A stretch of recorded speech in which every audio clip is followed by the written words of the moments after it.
네, 안녕하십니까? 네, 네, 안녕하세요. 네, 삼너머 인문학 오늘 네 번째 강좌에 함께하신 여러분들을 따뜻한 마음으로 환영합니다. 네,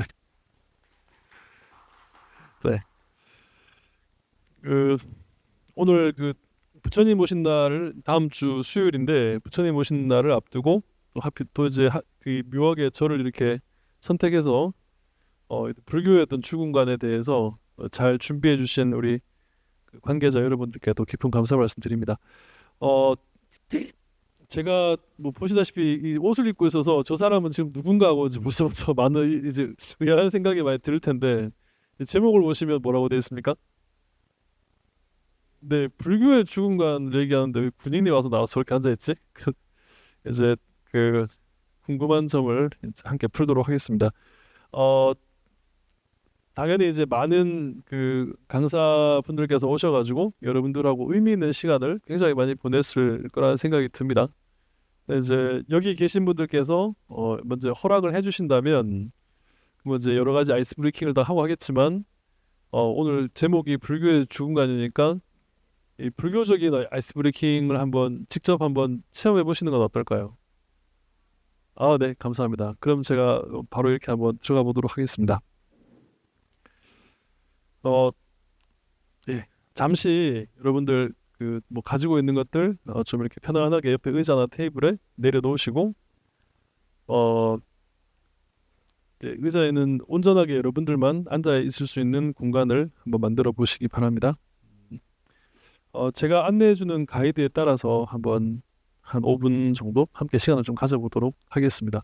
혹시 핸드폰 가지고 계신 분들이 있으시면 진동이나 모음으로 좀 바꿔주시면 더욱 감사하겠습니다.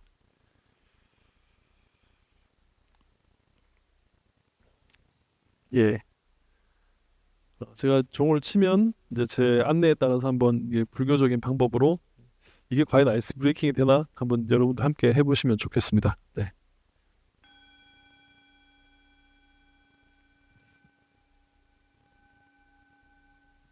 네. 잠시 모든 것들을 두고 편안하게 한번 눈을 감아주시기 바랍니다. 저희 생도들을 하고 함께 할 때도 늘 하는 방식인데 편안하게 한번 눈을 감아주시기 바랍니다.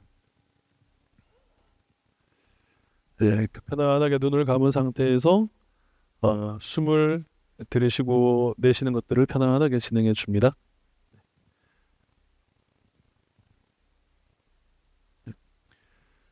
지금 나는 삶 너머 인문학 네 번째 강좌에 참석하기 위해 이 자리에 와 있는데 어떤 의도를 가지고 지금 이 자리에 와 있는가? 그냥 질문 그 자체로 한번 던져 주시기 바랍니다. 어떤 답을 찾으실 필요는 없습니다.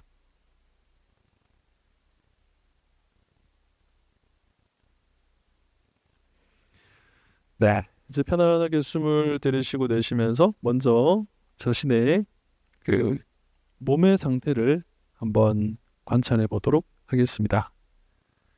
의자에 앉아 있는 자세에서 자신이 가장 편안한 자세를 취하되 편안하지만 내가 세상에서 둘도 없는 가장 위험 있고 당당한 모습으로 앉아 있는가 이렇게 한번 질문을 던지고 관찰해 보는 것입니다. 신체에 어떠한 것들이 구부러져 있거나 불편한 부분은 없는가 있다면 바르게 펴고 앉는다고 생각하고 의자에서 등받이로부터 등은 살짝 떨어뜨려서 고든 자세로 한번 앉아봅니다. 그리고 어깨는 내가 과도하게 굳어 있지는 않은가 굳어 있다면 약간의 이완을 통해서 의도적으로 딱딱해져 있는 어깨에 이완감을 주는 겁니다. 입은 가볍게 다물어서 혀는 입천장에 붙이고 양손은 무릎 위에 편안하게 내려놓으시면 됩니다.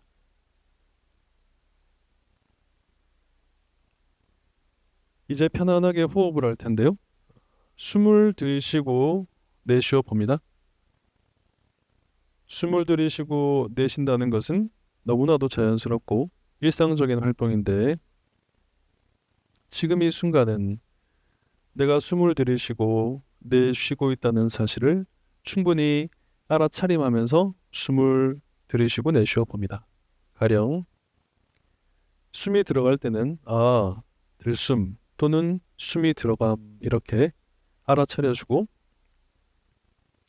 숨이 나올 때는 숨을 내쉼 또는 날숨 이렇게 마음속으로 자신이 호흡하고 있는 것을 하나하나 알아주면서 숨을 들이쉬고 내쉬어 보는 것입니다. 다만 숨을 더 깊이 쉬려고 애쓰거나 숨을 참기 위해서 노력하실 필요는 없습니다. 평상시의 호흡과 동일한 상태에서 호흡을 하되 다만 숨이 들어가고 나가는 것을 온전하게 알아차림하면서 호흡해 보시기 바랍니다.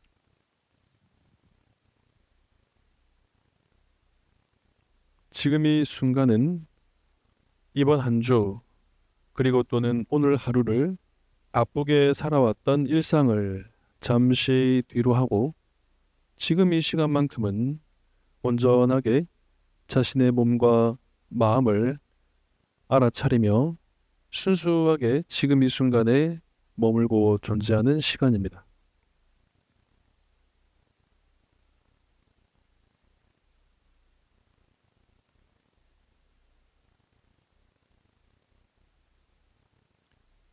이제 자연스럽게 호흡은 하되 여러분들이 주의를 온전하게 기울일 수 있는 대상을 한번 선택해 보도록 하겠습니다. 코끝이나 또는 아랫배 또는 신체의 어떤 부위도 좋습니다.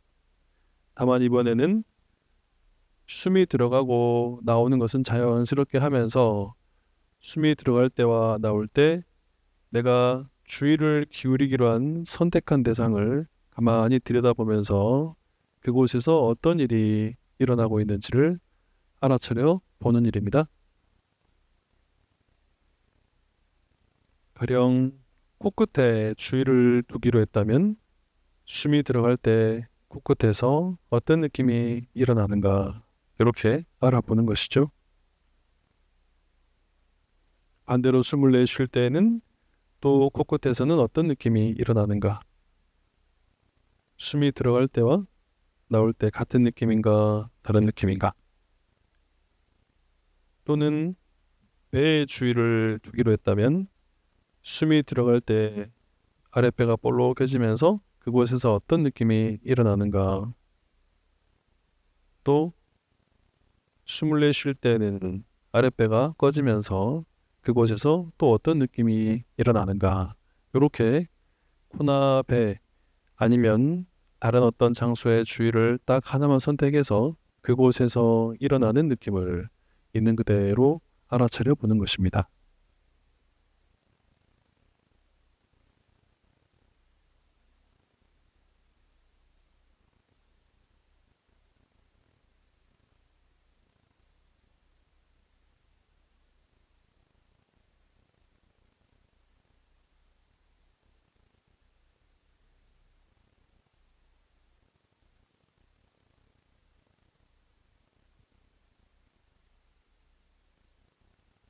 주의에 대해서 알아차림을 하는 동안에 내가 코나 배에 주의를 두기로 했는데 그새 생각이 코끝이나 배에 머물러 있지 않고 다른 곳에 가 있다면 지금 생각이 다른 곳으로 빠져 있네 라는 사실 또한 알아차려주고 다시 처음 주의를 기울이기로 한 그 장소로 되돌아옵니다. 친절하고 따뜻한 마음으로 잠깐의 순간에도 생각이 달아나면 알아차리고 다시 되돌려오는 것이 중요한 일입니다.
네, 이제 천천히 우리가 머물고 있는 공간으로 돌아오겠습니다. 눈을 감고 있다면 천천히 눈을 뜨고 눈을 뜰 때에도 급하게 뜨지 말고 깜빡깜빡하면서 한번 떠보시기 바랍니다. 네, 그다음에 각자 좀 신체 활동이 필요하신 분들은 몸도 좀 풀어주고 각자에게 필요한 그 셀프 케어를 위한 신체 활동을 각자 좀 진행해 주시기 바랍니다.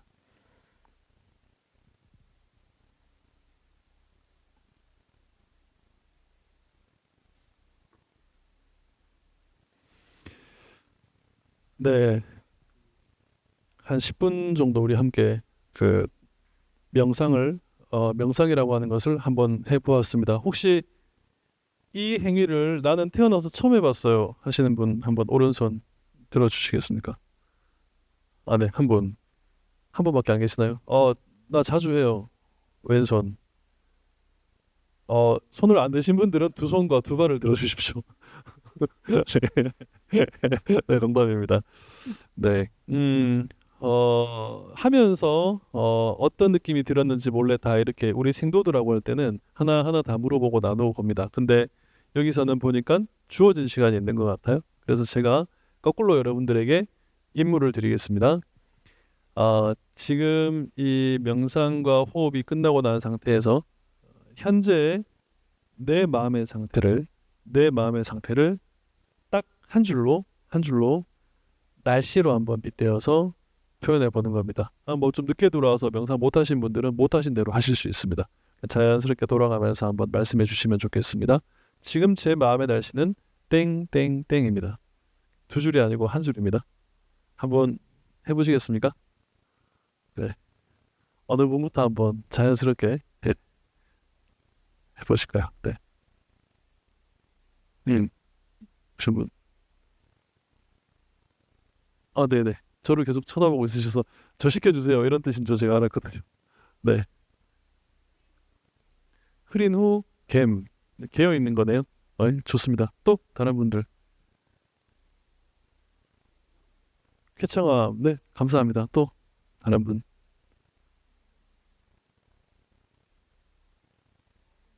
맑은 날씨, 감사합니다. 흐린 날씨, 네, 말씀해 주셔서 감사합니다. 네. 네. 구름 낀 날씨, 감사합니다. 또, 뭐, 네. 뭐 뒤에 분도 한번 해보실래요? 네.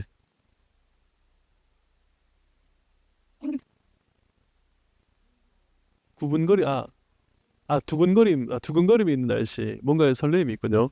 네, 감사합니다. 뒤에 계신 분 한번 해보시겠습니까? 구름 낀 날씨, 네, 또, 네, 먹구름이 낀 날씨, 네, 감사합니다. 또 나머지 뒤에 두 분들은 좀 늦게 오셔가지고 이게 지금 뭐 하는 상황이지라고 싶죠? 하실 수 있으시면 하시고 아니면 잠시 넘어가도 되겠습니다. 어떻게? 소나기에서 가랑비로 바뀐 날씨, 바뀌었네요. 네, 예, 잘하셨습니다. 늦게 오셨는데 어떻게 하실 수 있으시겠습니까? 네.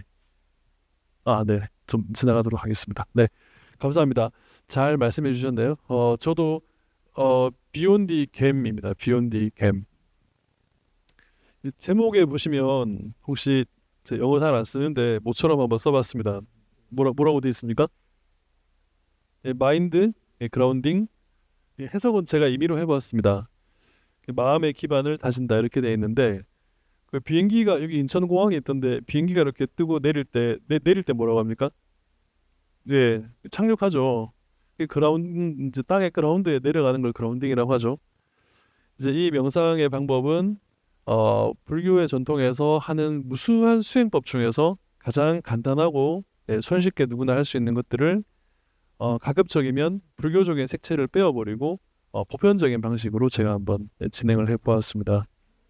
그 이유는 오늘 여기에 오실 때 여러분들이 각자의 마음들이 다 다르셨겠죠. 지금 같은 분들은 없을 거라 생각돼요. 굉장히 바쁜 일상 속에서 쫓겨가고 좀 쉬고 싶은 분도 있고, 나만의 시간을 따로 보내고 싶은 분도 있고, 약속도 있는데도 불구하고 시민강제에 오셨다는 거죠. 이 왔을 때 그 제일 먼저 이렇게 한 이유는 바빴던 일상은 잠시 좀 이렇게 그라운드, 땅속에 내려놓고 이제 온전하게 좀 고요함이 있는 상태에서 오늘 시간을 좀 보내보고 싶었던 것들이 제 의도입니다. 그리고 마음의 날씨를 빗대어서 표현해보는 이유는 뭐 제가 심리학자는 아닙니다만은 이제 심리학을 이제 공부하는 분들하고 토의를 해보면 그 내담자와 상담을 하다 보면 가장 어려운 부분이 그 사람의 마음을 캐치하는 일입니다. 쉽지 않죠, 그죠? 자신의 마음을 드러낸다는 게.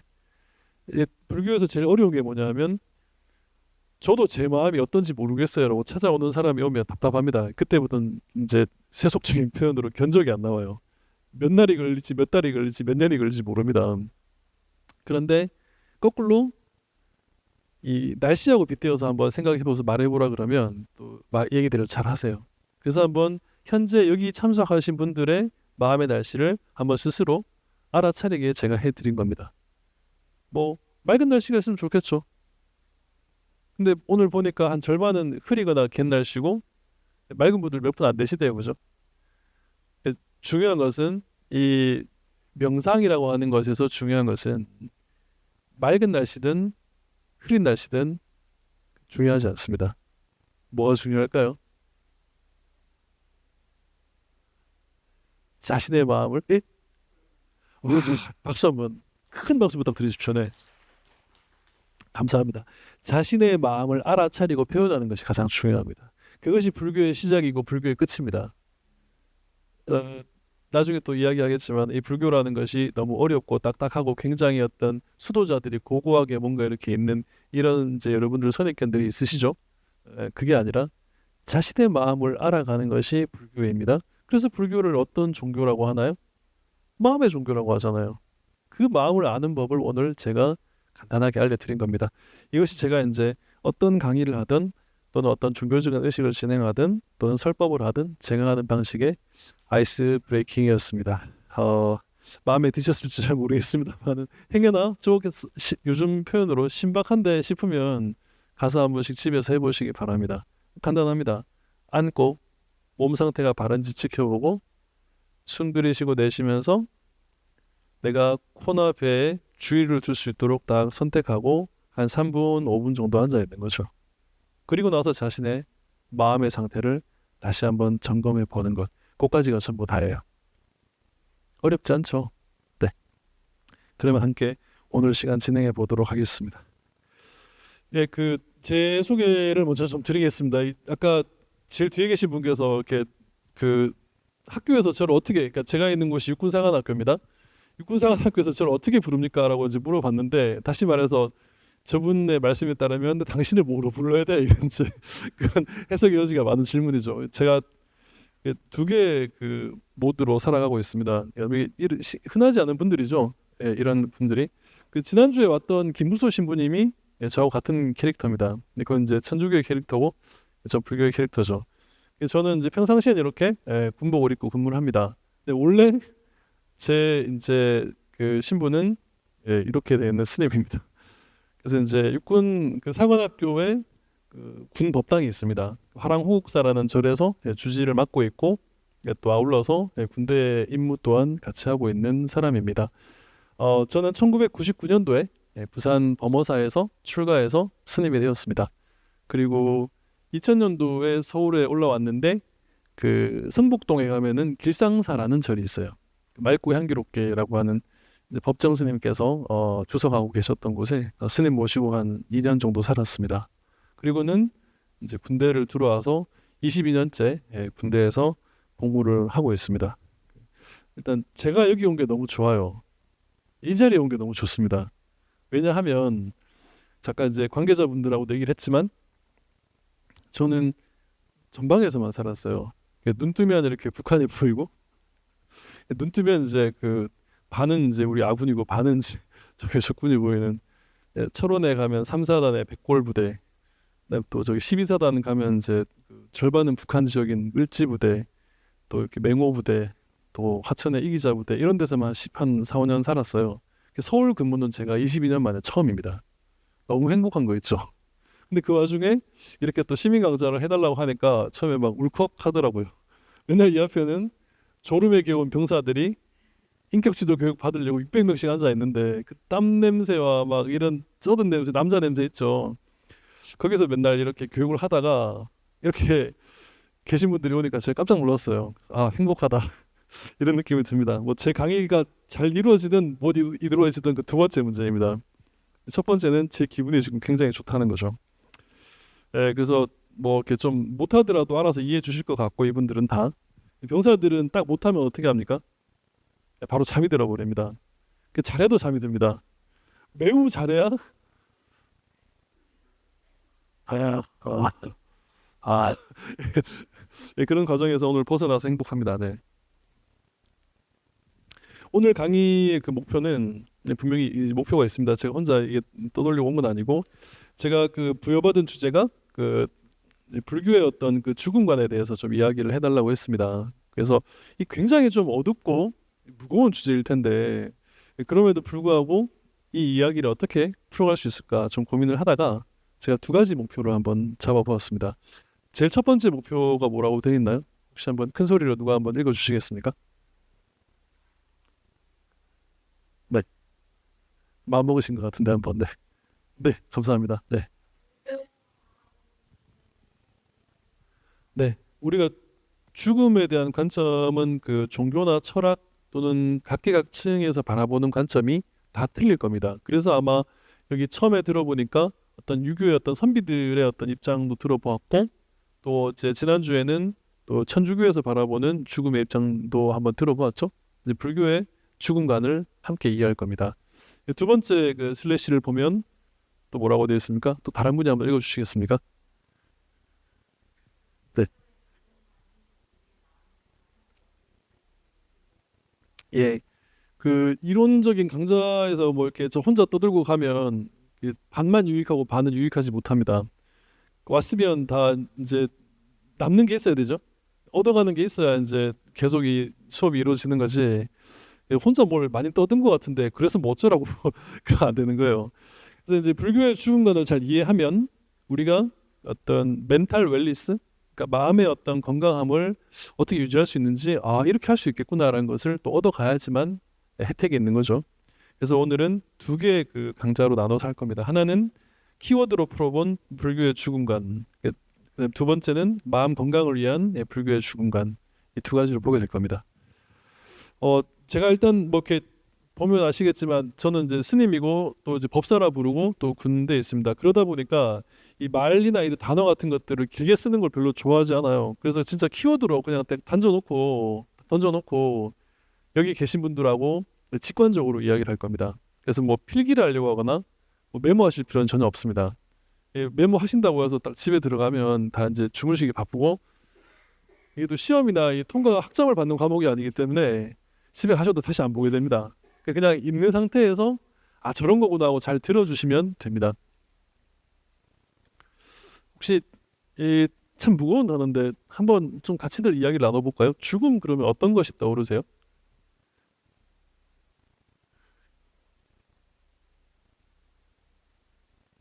뭐 조금 생각을 하셔도 됩니다. 주제 자체가 워낙 무거운 단어여가지고 그냥 뭐 단어로 말씀해 주셔도 되고 뭐 그냥 어떤 서술을 해주셔도 되고 상관없습니다. 죽음 뭐가 떠오르죠? 예, 제일 뒤에 계신 분 먼저 한번 해볼까요? 네, 이별, 그러니까 살아있는 또는 익숙한 것과 헤어진다는 느낌. 아, 네, 감사합니다. 잘 말씀해 주셨어요. 또 장례식, 그렇죠. 이렇게 그 막 슬픔 속에서 유족들이 함께하고 이러한 부분들. 네, 감사합니다. 또, 네,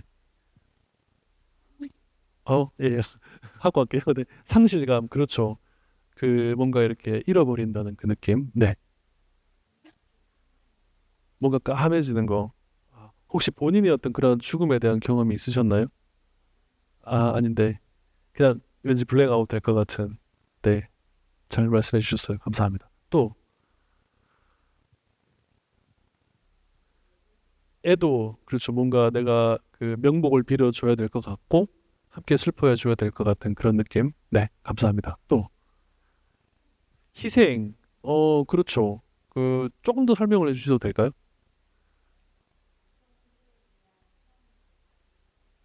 음, 음, 음. 그래서 죽음이 희생적인 죽음도 분명히 있겠죠. 네, 맞습니다. 네, 잘 말씀하셨어요. 여기 계신 분들은 이제 벌써 네 번째 강좌가 되니까 죽음에 대해서 떠올리는 것이 익숙해지신 것 같습니다. 사실 우리나라 사람들은 죽음에 대해서 이야기하는 것이 보편적으로 어때요? 좀 긍정적이진 않죠. 먼저 꺼내진 않죠. 근데 물론 뭐 이제 단어에는 많이 표현되어 있습니다. 배고파? 죽겠다. 더워? 죽겠다. 슬퍼? 죽겠다. 이제 동양 사람들이 많이 쓰는 표현입니다. 중국 사람들도 그렇게 많이 합니다.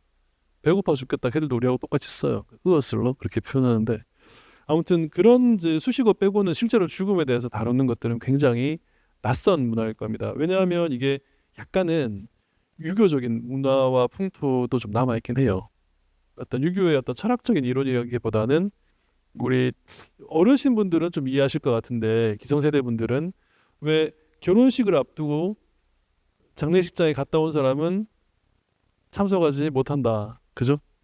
그 다음에 집안에 어른이 좀 편찮으시거나 아프신데 내 이웃의 어른들의 장례식에 가지 마라. 다 그런 이제 선입견들이 있으시죠. 되게 죽음을 부정하는 문화거든요.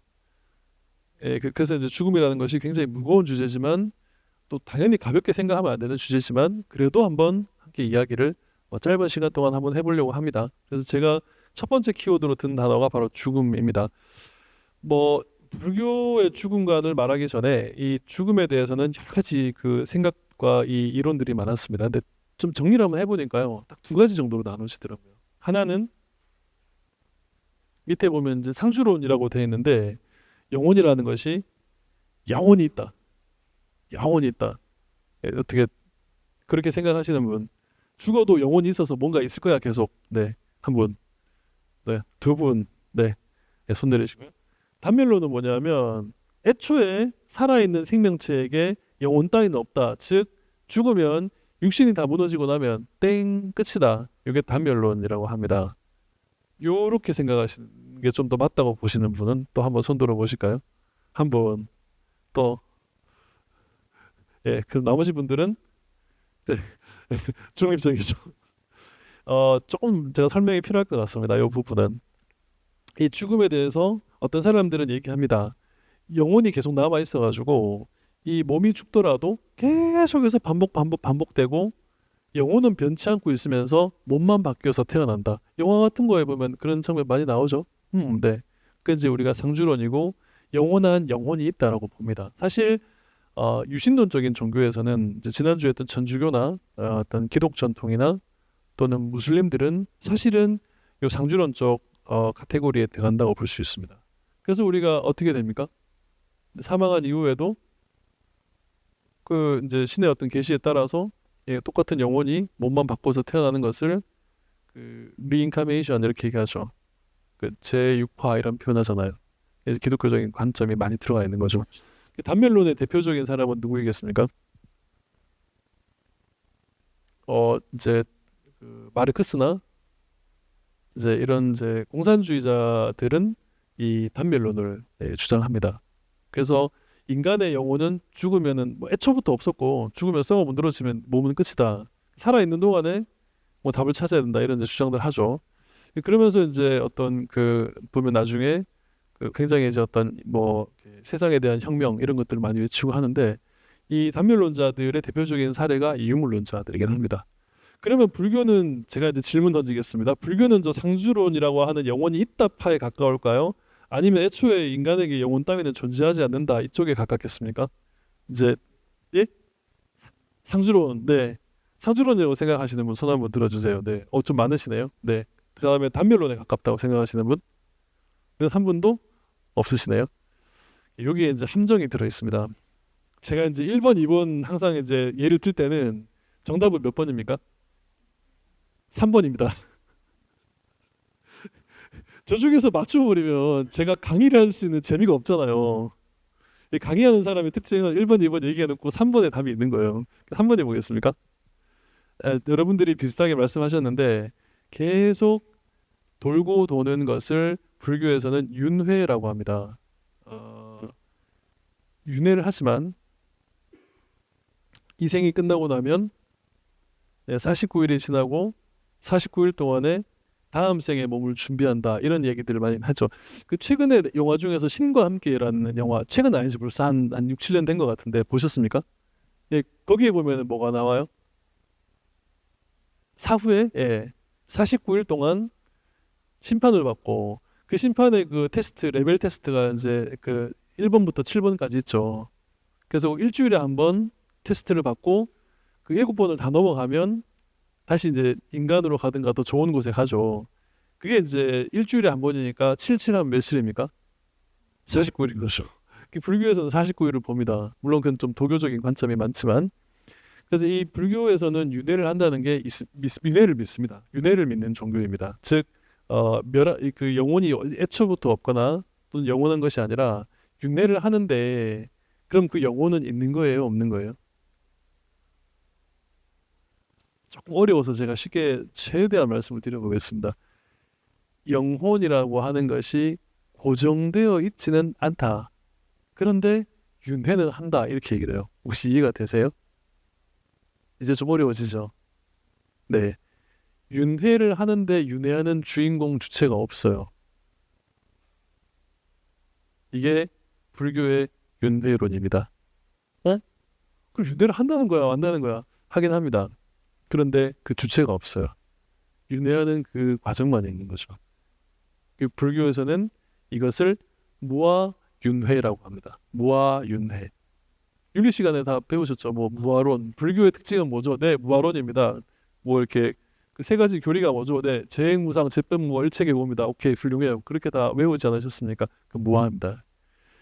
주체가 없이 윤회한다는 것이 이 불교의 기본 키워드입니다.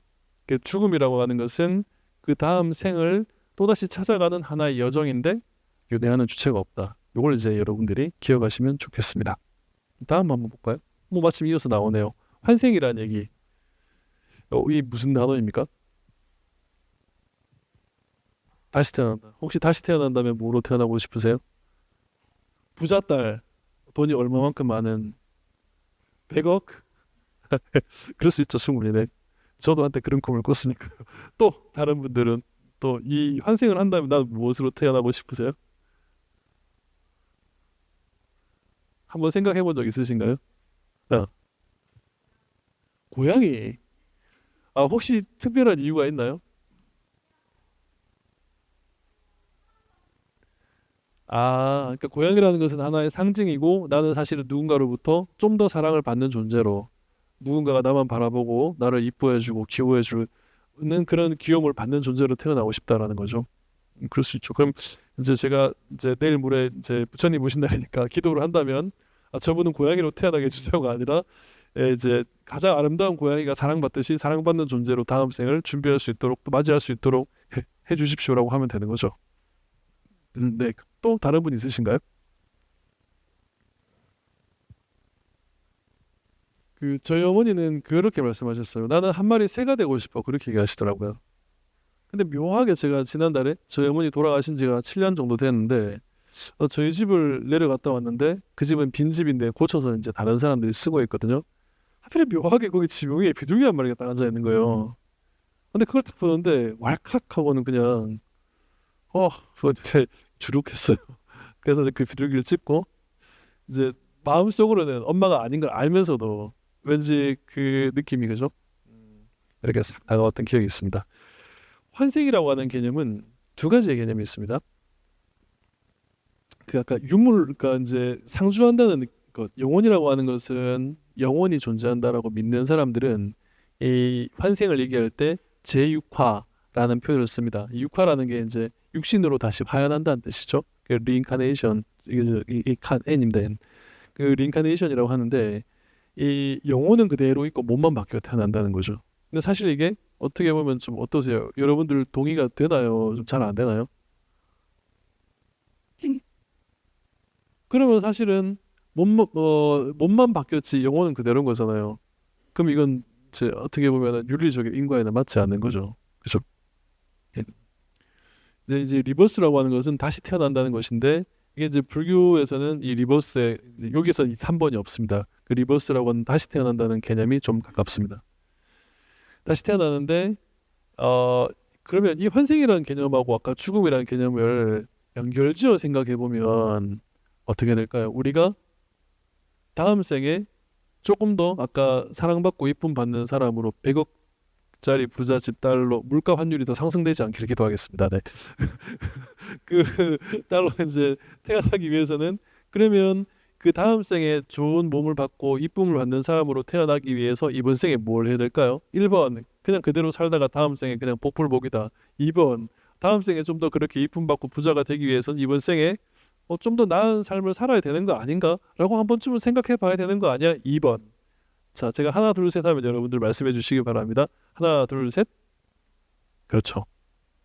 그래서 이게 이제 중요한 게 뭐냐면 다음 생에 좋은 몸을 얻기 위해서는 이번 생에 불교에서는 복을 쌓거나 공덕을 지어야 한다 이렇게 되어 있습니다. 그게 이제 불교 교리하고 연결이 되는 거죠. 즉 거꾸로 말하면 이번 생에 내가 살아서 했던 행위들이 언제 영향을 미치는 거죠? 그렇죠. 다음 생에 영향을 미치는 겁니다. 이게 불교적인 믿음입니다. 그래서 죽음을 맞이하기 전까지 내가 살았던 방식에 대해서 좀 더 건전하고 윤리적으로 살아가기를 요구받는 것이고 혹시 그렇게 하지 못했더라도 마지막 언제냐 하면 숨을 거두는 딱 그 순간 임종이라고 하죠. 그 임종을 맞이할 때 내가 이 생의 미련과 애착들을 버려주면 그 애착과 미련은 떨어져 나가고 좋은 기억들만 가지고 다음 생을 맞이할 수 있다. 이렇게 이제 보는 것이 불교의 죽음관입니다. 저도 이제 군복을 입으니까 죽음을 잘 얘기할 수 있을 것 같다라고 저기서 얘기하셨는데 군복을 입어서 죽음을 잘 얘기하는 것이 아니라 제가 출가하고 스님으로 살면서 또 군인으로 살면서 이렇게 살아있는 분들을 대하는 시간이 절반입니다. 그 나머지 절반은 뭘까요? 죽거나 죽어가는 분과 아, 있는 시간이 나머진 절반이라는 거죠. 제 삶의 절반은 죽음을 늘 보고 있고 제 삶의 절반은 늘 삶을 보고 있는 거죠. 저는 23살에 출가했습니다. 어린 나이에 출가했죠. 그러니까 법정 스님 절에 가 있어 이제 머물러 있는 동안에 너무 어린 나이에 출가를 해놓으니까 스님들이 쟤는 키도 크고 나이가 어려가지고 젊은 여인네들이 낚아채갈 것이다 이렇게 착각을 하신 거죠. 잘 살고 있습니다 혼자. 네. 그래서 이제 어떻게 하셨냐면 그 절에 이제 어떤 누가 돌아가시거나 임종을 맞이하거나 이렇게 병원에 장례식에 갈 일이 있으면 항상 저를 보냈어요. 항상. 그래서 제가 죽음을 맞이한 기억이 제가 한 300번까지 헤아려보고 그 다음부터 헤아리지 않았습니다. 근데 벌써 그게 15년 전 일이에요. 15년 전에 제가 임종을 맞이하거나 돌아가신 분 300분을 이미 넘겼다는 거죠. 그 이후로는 지금 카운팅을 안 해봤습니다. 그만큼 죽음을 보는 거죠. 근데 특별했던 기억 중에 하나는 뭐냐면 임종할 때 마지막 숨이 넘어가기 전에 통상 저를 많이 불러요. 그래서 이제 기도를 해달라고 하는데 그분 손을 딱 잡습니다. 이렇게 어르신 또는 거사님 또는 보살님 지금까지 생에 대한 미련 아무리 많이 있더라도 제 목소리가 들린다면 고요하게 제 목소리를 들으시고 제 목소리와 함께 이 생에 다 털어버리고 떠나시면 가시는 길이 훨씬 가벼울 겁니다. 이렇게 항상 저는 이렇게 정해진 제가 말로 해요. 불경에 나온 말이 아니라 제가 그렇게 전달해 드려요. 다만 그래도 이 이야기를 내가 이행하지 못하겠거든 나무아미탑을 또는 관세음보살을 마음속으로 불러주시면 눈을 감는 순간 빛으로 이렇게 따라와서 길을 안내할 겁니다. 이렇게 제가 말씀을 드려요. 그 어릴 때 우리 젊으신 분들은 다 해보셨을 거 아니에요. 그러니까 저는 지금 머리를 좀 기르고 있습니다만은 머리 빡빡 깎은 스님이 승복 입고 지나가면 꼬맹이들이 지나가면서 항상 뭐라고 합니까? 와 스님이다 하면 다행이죠. 중이다 하고 이제 또 뒤에서 따라가면서 나무아미탑을 관세음보살하고 지나가잖아요. 우리의 인간의 역사에 그 한국인들의 역사에 유전적으로 이미 박혀 있는 거죠. 나무아미타불하고 관세음보살은 실제로 불교에서는 같은 패키지입니다. 같은 세트예요. 그래서 이제 그렇게 제가 일러드립니다. 그러면 대부분은 이제 조금 내려놓으시는 분들이 있어요. 근데 내려놓지 못하는 분들은 어떻게 되냐면 그 제 손을 잡을 때 와 굉장히 세게 잡아요. 마지막 숨 거두는 순간에도 그 말 뜻은 아직 생의 미련이 남아있다는 뜻이죠.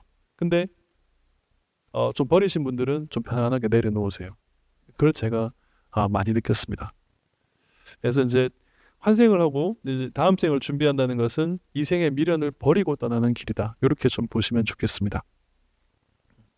쉽지 않죠? 세 번째 키워드는 이제 명상이라고 하는 것입니다. 명상이 무엇인가요? 요즘에 명상이 뭐 대세라고 하는데 맞나요? 제가 미국에 있었을 때는 그 이제 15년도에 미국에 잠깐 연구원으로 가 있었고 작년에도 제가 연구원으로 가 있었습니다. UCLA에 이제 방문 연구원으로 가 있었는데 미국에서는 명상 또는 메디테이션 그러면 굉장히 반가워합니다.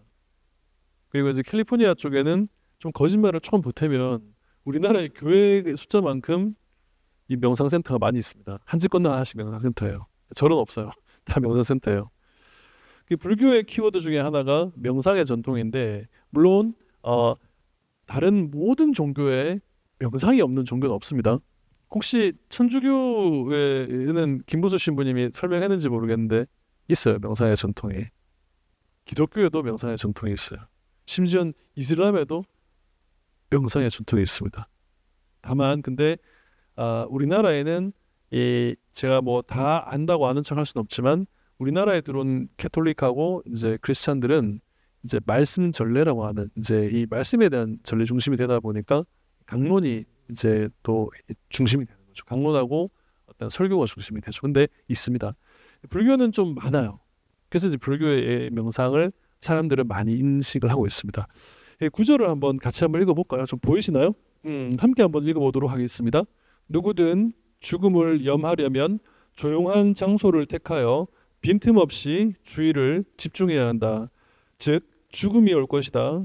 생명이 끊어질 것이다. 또는 죽음이라고 되뇌이면서 이 구절들을 읽으면서 좀 어떤 뉘앙스나 느낌이 드시나요? 수많은 명상 중에서 이 명상은 죽음에 대한 명상입니다. 그래서 사념이라고 합니다. 불교에서는 죽음을 명상하는 방법이 있어요. 그래서 내가 마지막 실제 죽음을 맞이하게 되었을 때 이 죽음을 명상하면서 염하면서 명상에 들면 그 다음 생으로 가는 몸이 굉장히 편안해집니다. 또는 뭐 그 사이에 죽는 순간에도 깨달음을 얻어서 깨달음을 이루고 부처가 될 수도 있고요. 이 죽음이 여러분들 어떤 뉘앙스로 다가오세요? 별거 아닌 것 같아. 1번 좀 두려워. 2번 하나 둘 셋.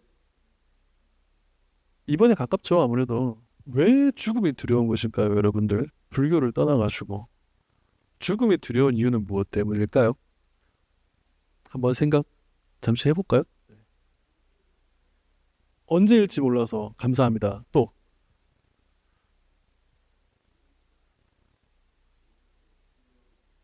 그렇죠. 아파서 이제 돌아가시는 경우 또는 죽음 그 자체도 굉장히 고통스러운 일이거든요. 왜냐하면 근육이라고 하는 것이 내 마음대로 움직여지지 않잖아요. 그래서 이제 이 오감이 하나씩 하나씩 사라져가는 과정인 거죠. 그 어떤 자체에서 육체적인 고통도 있는 거죠. 또 왜 두려운 것일까요? 네? 경험이 그렇죠. 다들 정답을 말씀하셨는데 거의 그 순도 99.9%의 답을 말씀해 주셨어요. 알 수 없기 때문이죠. 이 세상의 사람들은요, 알 수 있는 것들은 두려워하지 않습니다. 이해가 되시나요? 우리가 이제 스트레스를 받는다라고 하는 심리학 쪽에서도 스트레스 얘기를 하는데 이 중에 혹시 뭐 스트레스 관련 전문가가 있으신지 잘 모르겠습니다만은 예측할 수 있는 불행과 고통은 스트레스로 정의하지 않는다 이렇게 합니다. 왜? 언제 끝날지 알 수 있기 때문에. 결국 두려움이라고 하는 것은요, 죽음이라고 하는 것이 두려운 이유는요, 알 수 없기 때문이에요. 어떻게 진행될지 예측이 불가하기 때문에 무서움과 두려움이 다가오는 거죠. 거꾸로 말하면 예측할 수 있고 어떻게 될지 내가 알 수 있다면 죽음은 두려운 것일까요? 그렇지 않을까요? 어려워지기 시작한다 이제.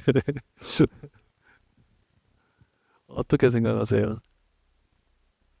알 수 있다면 나는 제가 2075년 12월 22일 날 나는 11시 30분에 사망을 선고받을 거야. 라고 예측할 수 있다면. 아, 그렇죠. 준비를 잘하겠죠. 준비가 잘 된 사람의 마음은 어떻겠습니까? 가볍고 편안해지고. 그렇죠. 그겁니다. 시험 생각해 보세요. 여러분들 다 시험 보셨겠지만 운전면허 시험, 고등학교 입시 시험, 학력고사, 수학 능력 시험, 뭐 각종 시험 등등등 해서 입사 시험 많이 해보셨잖아요. 영어 시험. 준비가 전부 다 된 상태에서 다 그 시험을 맞이할 때 기분은 어떠셨습니까? 오케이, come on, I'm ready. 그런 마음이셨잖아요. 근데 뭐 바빠가지고 뭐도 못 봤고 뭐도 못 봤어요. 이것만 좀 더 보면 좋겠는데 하고 시험장에 맞이할 때는 그 기분이 어떠십니까? 상상만 해도 싫죠, 그죠? 졸 이제 그렇잖아요. 이게 두려움이 생기잖아요. 어떤 문제가 나올지 예측이 안 되니까 우리 삶의 죽음이라고 하는 것도 동일합니다. 두렵다는 이유는 알지 못하기 때문이에요. 그래서 명상을 하는 이유는 어, 죽음을 알고 난다고 해서 죽음이 사라질까요? 아니에요. 사라지지 않습니다. 다만 죽음을 맞이하는 것 굉장히 평온해집니다. 이걸 그래서 우리가 죽음을 초월하게 된다 이렇게 얘기합니다. 죽음을 초월하게 된다 이렇게 얘기합니다. 즉 아까 편안해지고 잘 알아지게 됐잖아요 하면 담담하게 그 죽음 또한 누구의 것으로 맞이할 수 있겠습니까? 자신의 것으로 맞이할 수 있는 거죠. 그래서 어떤 면에서 불교는 죽음을 대비하고 준비하는 종교이다라고 설명할 수도 있는 거죠. 그러니까 죽음만을 위한 것이 아니라 죽음이라는 가장 큰 두려움조차도 맞이하고 준비할 수 있는 종교이다. 그렇게 해서 죽음을 바라보는 것이 이 불교의 죽음관입니다. 시간이 조금 지나긴 했는데 이 명상에 대해서는 제가 이제 직접 실행하지는 않겠습니다. 이 명상도 사실은 있어요. 이렇게 하면서 내가 이제 어떤 죽음에 대해서 미리 준비하는 사람은 고요한 장소에 앉아가지고 죽음을 가만히 떠올려 봅니다. 자신의 몸이 하나씩 하나씩 굳어가면서 또 이제 몸에 어떤 통증이 오고 내가 의지대로 할 수 없는 그런 상황들이 쭉 온다고 생각을 하고 두려움이 같이 떠올라오겠죠. 그 상황에서도 이것이 죽음이구나. 오케이, 죽음하고 알아차려주는 거죠. 이 연습을 하는 겁니다. 그러다 보면 그 죽음에 대해서 의외로 익숙해지고 평온해져요. 그래서 두려움이 사라지는 과정이 있습니다. 이게 이제 죽음에 대한 명상법인데 여기 계신 분들은 다 오늘 저를 처음 만났고 또 이 명상에 익숙하지 않은 분들이어서 이런 게 있다 정도로만 제가 알려드렸습니다. 여기까지 일단 한번 해보았는데요. 그 몇 가지 키워드로 한번 우리가 불교의 죽음관을 보았습니다. 어떻게 간단하게 좀 질의응답들을 받고 한 5분 정도 쉴까요? 아니면 계속 이어서 할까요? 어떤 게 좋겠습니까? 5분 정도? 네. 그러면 혹시 여기 이제 앞에 어떤 키워드에 대해서 좀 궁금한 점이 있다면 또 질문해 주시고 지금 당장은 없다면 제가 한 30초 정도 기다리겠습니다. 아, 네. 네.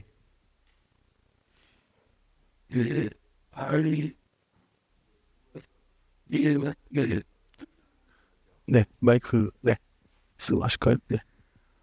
환생을 하는데 뭐 사람이 사람으로 환생할 수도 있겠지만 짐승으로도 환생한다고 그래요. 네.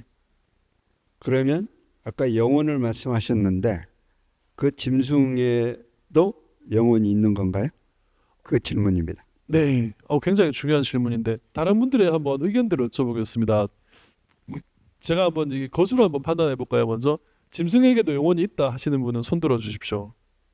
한 분, 두 분, 세 분, 뒤에 손 드셨네. 둘, 넷, 여섯, 일곱 분. 네, 손 내리시고 여덟 분. 짐승에게 영혼이 없다고 생각하시는 분 한 분, 네, 손 내리십시오.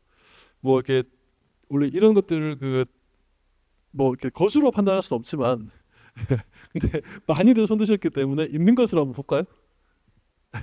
네, 좀 우스갯소리를 했습니다. 네, 그, 적어도 불교적인 관점에서는요. 그러니까 불교적인 관점에서는 또 다른 관점에서 달리 볼 수 있겠죠. 불교의 관점에서는 있다고 봅니다. 그래서 심지어는 일체, 유정, 무정, 실류, 불성이라는 표현을 쓰는데요.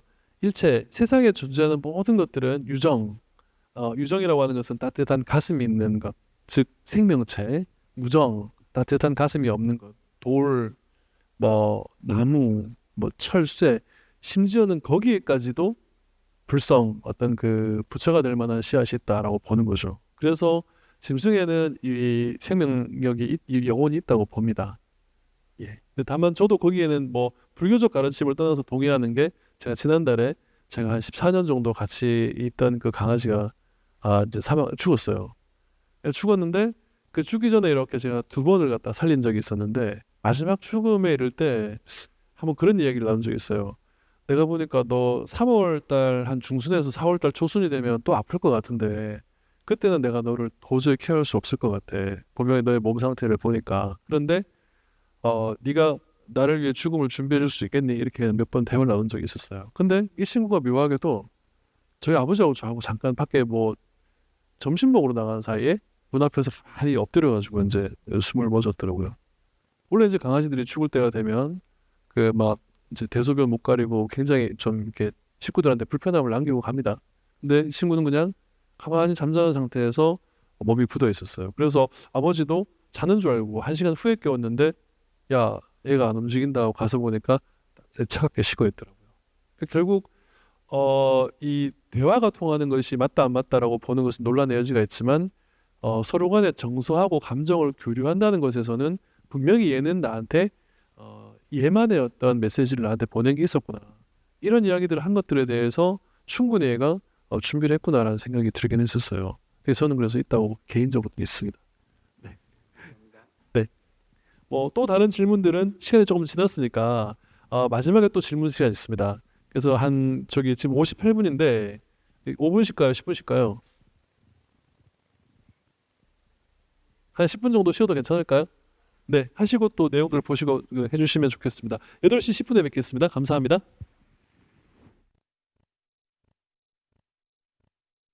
네, 짧은 휴식인데 잘 쉬셨는지요?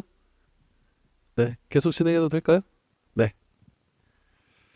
그 일부의 얘기에서 좀 어렵거나 뭐 이렇게 좀 어색한 점은 없었습니까? 괜찮았나요? 네. 이제 두 번째 시간으로 함께 가보도록 하겠습니다. 제목을 이 불교의 죽음관이 주는 마음 건강이라고 했는데 사실 좀 더 풀어서 이제 말씀을 드리자면 불교의 죽음관을 우리가 잘 이해했을 때 우리의 어떤 마음에는 어떤 건강함이 유지될 수 있는가? 이게 이제 이 두 번째 주제가 되겠습니다. 뭐 역시 필기하실 필요는 없습니다. 다 이게 키워드로만 되어 있기 때문에 머릿속에 듣고 잘 기억하시는 것이 중요합니다. 네. 그 몇 가지 이제 한 6가지 정도의 그 이제 그 주제를 정해 봤는데요. 첫 번째는 이 죽음에 대한 두려움이 완화된다라는 것입니다. 우리 처음에 약간 이야기를 언급했지만 이 죽음에 대해서 두려움 중에서 제일 큰 두려움이 여러분들 뭘까요? 두려운 것은 굉장히 많죠, 그죠? 알 수 없는 것에 대한 두려움 다 많지만 그 중에서 제일 큰 두려움이 어떤 것일까요? 아픈 거, 그쵸? 아픔도 두려움이죠. 안 아팠으면 좋겠다 할 때가 있죠. 네, 또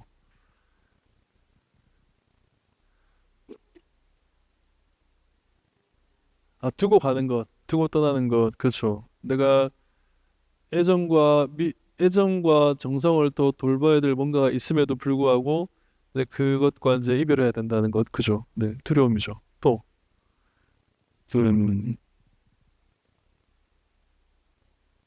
예, 많은 것들이 두려움이지만 그 중에서 제일 큰 게 역시 죽음이죠. 죽음만큼 큰 두려움은 없을 겁니다. 그 모든 종교는 죽음에서부터 시작해서 죽음으로 끝납니다. 이 모든 종교에서 두려움을 이 크게 얘기할 땐 죽음에 대한 것이 제일 큰 거죠. 그걸 가지고 나쁘게 말하면 죄송합니다. 나쁘게 말하면 장사도 하는 거죠. 예, 두려움에 대해서 두렵지. 날 믿고 따라와. 해결해 줄게. 솔루션을 제공할게. 그런 이제 죽음에 대한 장사도 하는 거죠. 제가 이제 때로는 성직자의 신분을 가지고 있기 때문에 이 군복을 입었지만 충분히 그 얘기를 합니다. 일반인들이라면 감히 하기가 뭐하겠지만 그 이제 혹시 의사 선생님들께서도 이 그 죽음에 대해서 강의를 했었나요? 1, 2, 3, 4강 동안에 없었습니까?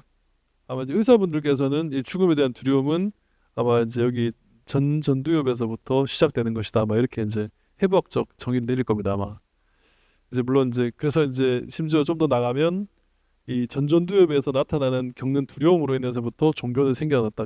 결국 종교는 신이 만든 것이 아니라 인간의 전전두엽이 만들어낸 것이다. 이렇게 주장하는 분도 있어요. 나중에 아마 또 기회 되시면 한번 들어보시면 또 특별한 또 의미가 있는 이야기일 것 같습니다. 뭐 물론 제가 다 동의하진 않지만 또 나름대로의 어떤 그 특별한 분석인 것 같다는 생각이 들더라고요. 이 죽음이라고 하는 것이 결국에는 우리가 윤회와 환생이라는 얘기를 좀 했었습니다.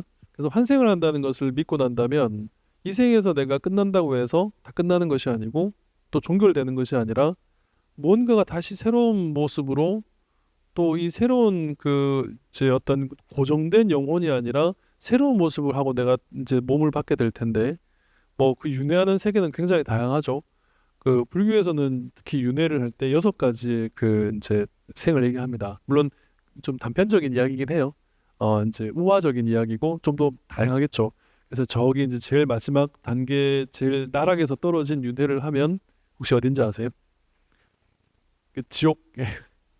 그 신과 함께 원투에서 나오는 거 보면 이제 왜 그 이렇게 막 구르마 이렇게 막 굴러가는 것 속에서 사람이 거기서 이제 뒤처지게 되면 그 이제 그 봉 같은 데 깔려 죽게 되는 그런 지옥이 있죠. 그러니까 생전에 게으른 자들이 죽어서 계속해서 움직이라고 그런 지옥을 만들었다. 뭐 이런 얘기 나오잖아요.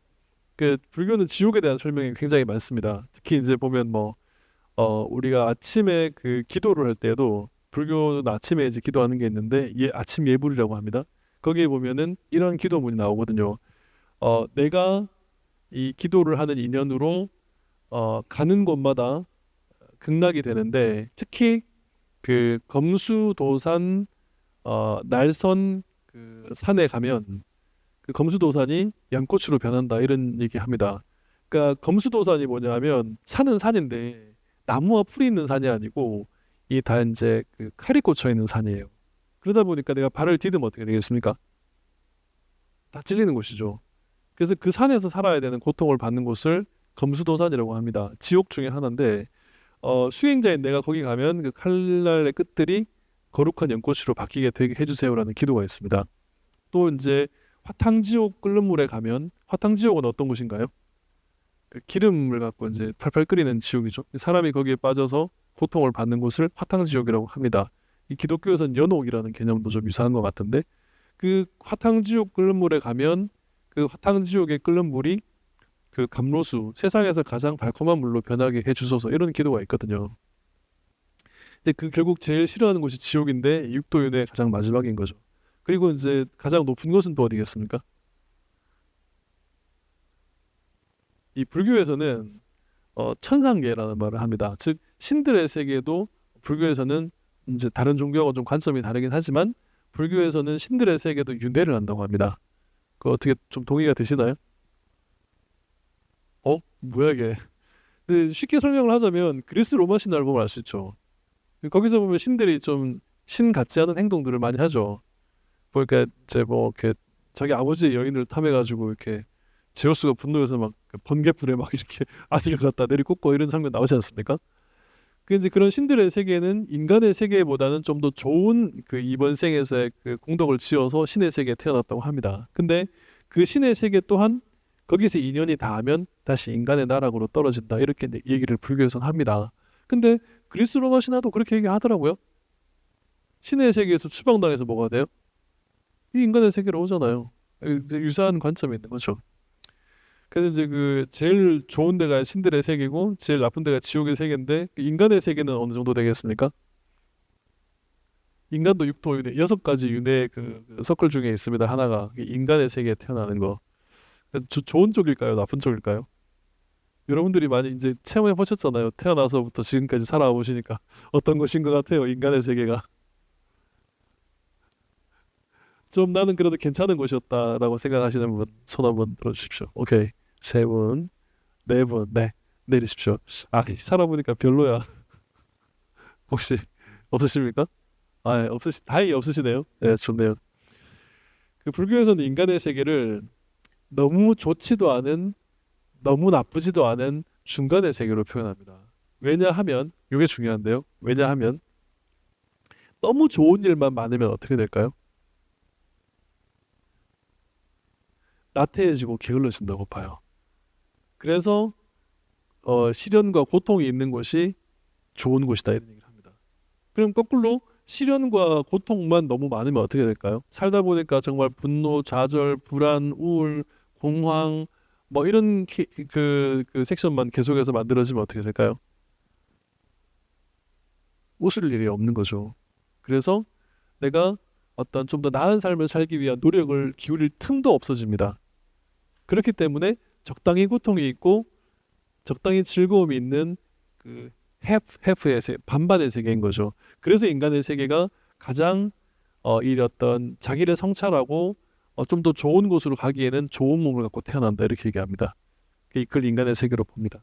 결국 다시 돌아와서 이 죽음이라고 하는 것을 잘 알고 나면 결국 무엇으로 받아들이냐 하면 이것도 내 삶의 일부네 라고 받아들일 수 있는 거죠. 그러니까 태어나서부터 죽음에 이르기까지 긴 여정을 여러분들은 지금 걸어가고 있죠. 근데 여기 계신 분들 중에서 다 같이 도달해야 되는 종착지는 동일합니다. 중간 여정은 틀리겠지만 저나 여러분이나 도달해야 되는 마지막 그 엔드 스테이트 종착점은 어디인가요? 뭐 믿고 싶든 믿고 싶지 않든 말하고 싶든 말하고 싶지 않든 사실은 우리는 시간은 틀리지만 동일한 장소를 한 번은 거쳐가야 됩니다. 그곳이 바로 죽음이라고 하는 공간이잖아요. 혹시 피해가실 분들이 있으신가요? 좀 능력이 있어서 피해가실 수 있는 저는 충분한 어떤 재능이 있습니다 하면 끝나고 저한테 좀 알려주세요. 네, 그렇지 않은 대부분들은 동일한 종착지로 가야 됩니다. 그런데 그 종착지가 언제 어디인지 모르겠지만 이런 것이 죽음이구나라고 알고 나면 내가 태어나면서부터 죽어가는 길을 향해 달려가는 동안에 그 길을 알고 나면 그것 또한 무엇으로 받아들일 수 있나요?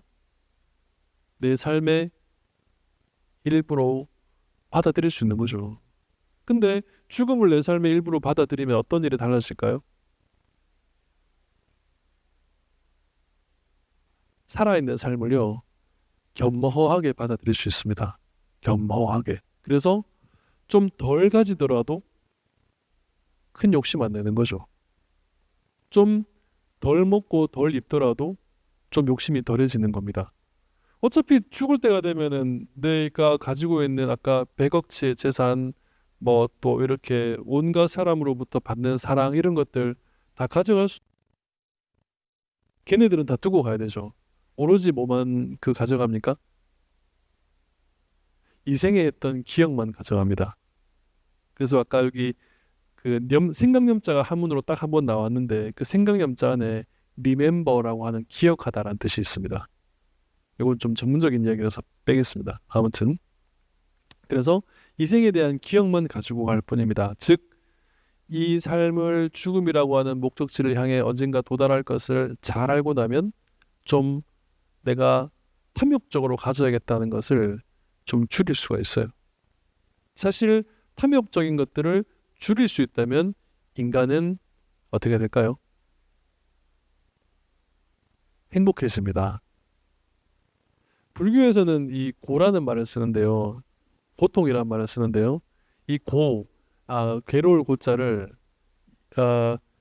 영어로 표현하면 어떻게 되는 줄 아십니까? 고통, 고라고 하는 것을. 혹시 생각해 본 적 있으십니까? pain, unsatisfactoriness라고 합니다. unsatisfactoriness라고 하는데 satisfaction 하면은 만족한다라는 뜻이거든요. 그래서 미국 애들은 만족한다 할 때 satisfy 이렇게 합니다. satisfy. 근데 앞에 on 붙어서 만족하지 못하는 거예요. 고통을 영어에서는 기가 막히게 번역했는데 만족하지 못하는 상태, 이걸 고통이라고 한다. 이렇게 번역하더라고요. 어떠세요? 다시 말해서 만족할 만한 상황을 갖게 되면은 고통이라고 하는 것은 어떻게 되나요? 사라지는 거예요. 이게 불교의 메커니즘입니다. 그래서 그걸 받아들이고 나면 좀 덜 가지고 좀 덜 먹어도 괜찮아. I'm okay. 죽을 때가 되면 의미 없는 것들인데 뭘 하면서 이제 덜 가짐으로써 갖는 행복도 찾게 되는 것이죠. 이게 좀 딜레마죠, 그죠? 우리는 이때까지 학교에서 배울 때 뭐 어떻게 배우셨습니까? 많이 갖도록 배우셨잖아요. 국어, 영어, 수학 하면서 그 이유는 뭐 때문이에요? 학력고사 또는 수학능력 시험에서 더 좋은 점수를 받기 위해서 학습을 하셨고 그 학습을 하시는 이유는 좀 더 좋은 명문대학에 명문 취업이 잘 되는 과에 들어가기 위해서 살아오신 거잖아요. 그게 삶의 방식이고 그렇게 가르친 이유는 엄마 아빠가 다 너 잘 되라고 행복하라고 그런 거야라고 배워오셨잖아요. 근데 이 사람이 하는 말은 좀 정반대잖아요. 거꾸로. 그렇지 않아도 행복할 수 있습니다. 충분히. 라고 알려드리는 거잖아요. 이게 이제 조금 일반적인 이야기와는 다른 불교의 이야기였습니다. 그래서 이 죽음에 대한 두려움을 완화할 수 있고 완화한다는 것은 삶의 새로운 의미를 찾게 되는 또 이야기가 나와요. 다음에 나옵니다. 그래서 바로 지금 이 순간의 삶의 가치를 발견하는 겁니다. 지금 이 순간의 삶의 가치. 지금 여러분들의 삶의 가치는 무엇입니까? 지금 이 순간의 가치는? 지금 현재 여러분들은 어떤 것이 가치가 있나요? 쉽지 않죠? 예. 뭐 이렇게 막 입에서 뭔가 이렇게 하고 싶은데 잘 안 떨어지죠? 왜 그런지 아세요? 우리가 한번 보세요. 제가 이제 여러분들의 삶을 판단해 보면, 자, 좋은 대학을 들어가기 위해서 노력했습니다. 또 남자들은 군대 갔다 와야 되고, 또 대학 졸업하면 좋은 직장을 얻기 위해서 노력합니다. 또 뭐 합니까? 기왕이면 어떤 남자하고 결혼하고 싶어요? 어, 박수 한번 부탁드리겠습니다. 큰 박수 쳐주세요. 그 무용으로 치지 마시고 진짜로 쳐주세요. 네. 이분은 정말 좋은 분과 결혼하지 않으셨죠? 예, 좋은 분과 결혼할 겁니다. 전 장담합니다. 다른 사람이란 말이 바로 튀어나왔잖아요. 아까 100억 얘기할 때하고 또 다른 관점이네요. 훌륭하십니다. 이제 기왕이면 나보다 좀 더 나은 사람, 그 낫다는 것에서는 물질적인 풍요로움이 있고 좀 더 경제적인 안정성이 있고 좋은 직장에서 미래가 보장된 사람을 찾고자 하는 게 인간의 욕심 아니겠습니까? 그렇게 살아갈 거 아니에요. 그렇게 결혼했어요. 또 뭘 찾게 돼요? 기왕이면 우리 집은 출발선상이 그래도 옛날엔 그걸 비둘기 아파트라 불렀습니다. 서민형 아파트보다는 그래도 이거 말하면 안 되는구나. 이제 자땡이나 뭐 이런 데처럼 적어도 이제 30평대 아파트에서 출발하면 너무 좋겠어라고 생각하게 되는 거죠. 그러기 위해서 인간은 계속 뭐예요? 노력하잖아요. 그 자본주의에서는 그걸 뭐라고 합니까? 그러한 인간의 욕망이 이 세상을 이끌어가는 동력이 된다라고 정의하고 있잖아요. 그게 인간의 이제 어떤 욕망이라고 하는 분야거든요.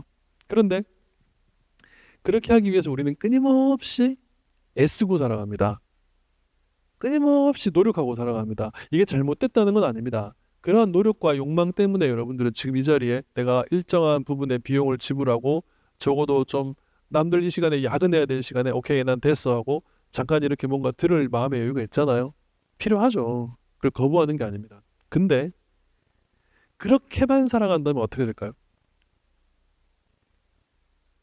인생 진짜 피곤해지는 겁니다. 그래서 내가 어떤 무언가를 계속 노력하고 살아가야 되는 시간이 있으면 때로는 어떤 시간도 있어야 돼요?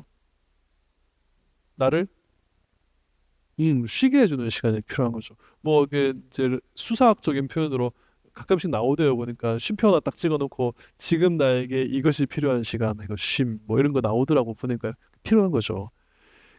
노력하고 살아가는 거를 우리 불교에서는 좀 이제 저 서구적인 용어로 말하면 doing 모드라고 합니다. doing 모드.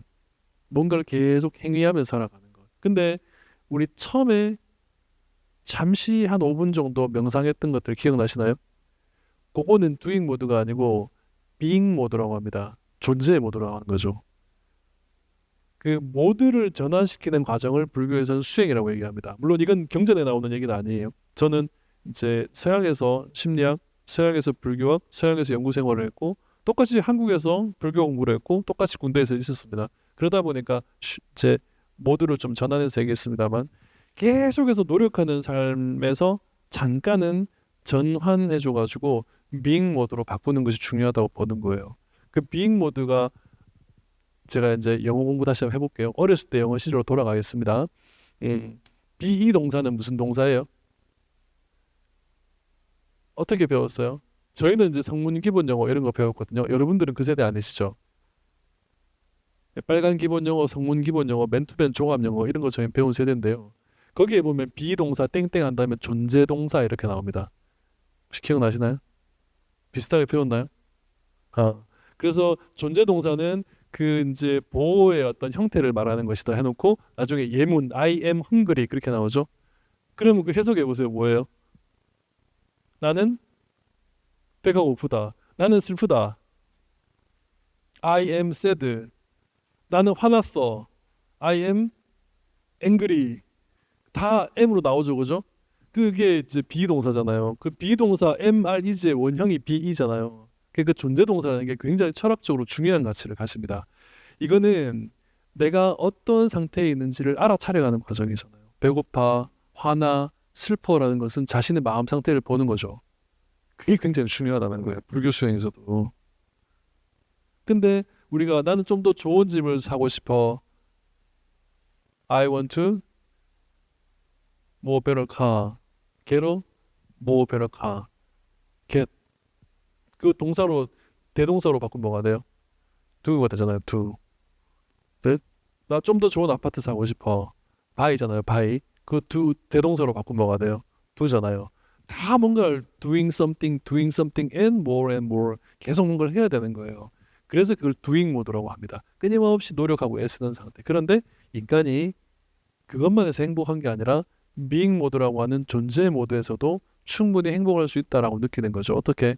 자신의 마음 상태를 알아주는 것만으로도. 우리 여성분들 어떻게 생각하세요? 남자친구가 있으셨거나 있은 분들이나 결혼하신 분들 중에서 내 남자친구 또는 내 남편이 가장 행복하다고 느낄 때가 물론 맛있는 거 많이 사주고 좀 많은 용돈을 벌어 왔을 때도 인컴이 많을 때도 좋지만 또 어떨 때 행복함을 느끼나요?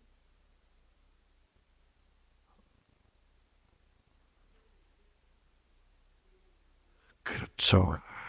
좋습니다. 또 그냥 있을 때라고 하는 거는 꼭 네가 무언가를 해서 좋은 것도 있지만 그냥 말없이 내 옆에 같은 공간에서 같이 존재하고 있을 때 무언가를 하는 것도 중요하지만 같이 존재하고 있는 그만으로도 야 너랑 있으니까 괜찮아 좋아 그거죠. 그 뭐예요? 존재 동사잖아요. I am here with you. 제 발음이 좀 구립니다. 이해해 주세요. 그거죠. 또 그냥 내 마음의 상태를 알아주는 사람이 있을 때 행복한 거죠. 많은 걸 사주는 것도 중요하지만 그냥 제가 내 마음을 알아주네. 쟤 웬일이지? 내가 오늘 슬프다는 사실을 알아주고 내 앞에 왠지 말없이 서 있어 주네. 그리고 괜찮아라고 물어보네. 좋다. 그거 아니에요? 그렇게 어떤 같이 존재하고 있는 것만을 느끼는 것만으로도 우리는 행복할 수 있다는 겁니다. 그거를 바로 요즘 사람들 표현으로는 지금 이 순간 오롯이 현재 온전하게 존재하고 있음을 아는 것이다. 이런 표현을 하는 거예요. 뭐 한때 보니까 해민 스님이 그런 얘기 많이 썼더라고요. 제 훌륭한 동기이기도 하지만 그런 얘기 많이 썼대요. 그게 바로 어떤 존재감의 행복이라고 하는 겁니다. 그래서 그 존재는 바로 지금 이 순간이에요. 먼 과거도 아니고 먼 미래도 아니고요. 이 이야기 했으니까 제가 좀 더 한번 나가보겠습니다. 오늘 제가 그 이제 업됐습니다. 사람이 행복함을 느끼는 순간하고 행복함을 느끼지 못하는 순간이 있대요. 어떤 순간 행복함을 느끼고 어떤 순간 행복함을 느끼지 못할까? 즉 어떤 순간 행복하고 어떤 순간은 스트레스 받고 고통스러울까? 이걸 제가 생각을 많이 해봤거든요. 몸과 마음이 몸하고 마음이 지금 여기에 있는 사람은 행복하대요. 좀 동의가 되세요? 몸과 마음이 지금 여기에 온전하게 있는 사람은 행복하대요. 그럼 불행한 사람은요? 몸하고 마음 중에 하나가 여기 없는 사람인 거죠. 몸이 없는 사람은 없는 것 같네요, 그죠? 뭐 특별한 어떤 신체적인 그 능력이 있어서 슈퍼맨 or 워먼이라서 몸이 저 달아나 있고 영혼만 있는 사람은 당연히 없는 것 같아요. 지금 여기 아니죠, 그죠? 네, 없는 것 같아요. 근데 몸은 여기 있는데 마음이 딴 데가 있는 분은요? 예를 들면 9시 지나고 난 다음에 내가 지금 야근을 안 하고 왔는데 내일 밀린 업무를 하기 위해서 지금 저녁에 들어가서 컴퓨터를 켜고 다시 이메일을 확인해야 되나? 오늘 내가 저녁을 누구랑 같이 먹기로 했는데 빵꾸 내고 나 혼자 그냥 왔는데 이 친구가 나한테 내일 비난과 공격을 하면 어떡하지? 자, 그 사람의 지금 마음은 어디에 있습니까? 어? 딴 데 있죠. 그게 고통의 시작입니다. 적어도 불교에서는 그게 고통의 시작이라고 합니다. 몸으로부터 마음이 멀어져 있으면 멀어져 있는 거리만큼 고통이 느껴지는 겁니다. 그래서 행복하다고 하는 것은 몸과 마음이 동일한 장소, 동일한 시간에 있을 때 그것을 우리는 행복이라고 얘기한답니다. 적어도 이 불교적 관점에서는요. 그래서 죽음을 잘 바라보는 사람은 내 삶의 현재 가치를 발견하게 되고, 아, 지금 이 순간에 있는 것만으로도, 아까 뒤에 계신 분이, 아, 내 이 사람하고 같이 있는 것만으로도 행복해요. 그게 바로 현재 삶의 가치를 발견하게 된다는 것입니다. 좀 제가 이거 길게 얘기했어요. 다음으로 한번 넘어가 볼까요? 슬픔과 상실을 극복할 수 있다라고 되어 있습니다. 이 불교의 죽음관을 잘 이해한다면요. 어떤 느낌과 어떤 뉘앙스로 다가오세요? 한번 그냥 들여다보세요. 슬픔과 상실을 극복한다. 그 죽음과 삶이라고 하는 것이 이제는 삶의 한 부분임을 이해했고, 좀 더 나아가서 삶과 죽음은 계속해서 돌고 도는 것이겠죠. 이번 생이 끝날 때 다음 생을 나는 여기서 마감하지만 다음 생을 또 다르게 준비할 것이고, 다음 생을 마감한다는 것은 또 다른 생 속에서 또 다른 생을 준비하는 것이죠. 그렇게 돌고 도는 것을 윤회라고 했는데, 그렇게 우리가 믿고 본다면 이 생에서 헤어지는 죽음이 영원한 이별인가요? 어떻게 생각하세요? 또 다시 시간의 차이는 있지만 언젠가 다른 공간, 다른 시간 속에서 우리는 또 다른 모습을 하고 만날 수도 있다고 보는 거겠죠. 그죠? 그런 추측이 가능하겠죠. 예, 그런 추측을 통해서 지금의 슬픔이 아, 땡, 이게 전부 다가 아니야 라고 사람들은 믿고 받아들이게 됩니다. 불교의 죽음관에 따르면. 그랬을 때 슬픔이 어떻게 될까요? 거짓말처럼 사라져요. 이건 뻥입니다. 이게 거짓말이에요. 하지만 적어도 이 사실을 몰랐을 때보다 더 슬퍼하지는 않을 수 있는 거예요. 그러다 보면 어느 정도 상실감이 흘러가 버리겠죠. 그게 이제 이 죽음관을 바라보는 우리의 가치입니다. 여기서 제가 하나 문제 낼 테니까 선물을 안 가져왔는데 뭐 맞추시는 분에게는 저기 제가 그 뭔가 이렇게 보상해 드릴 수도 있습니다. 제가 문제를 내겠습니다. 문제 나갑니다. 이 세상에서 변하지 않는 것이 있을까요? 없을까요?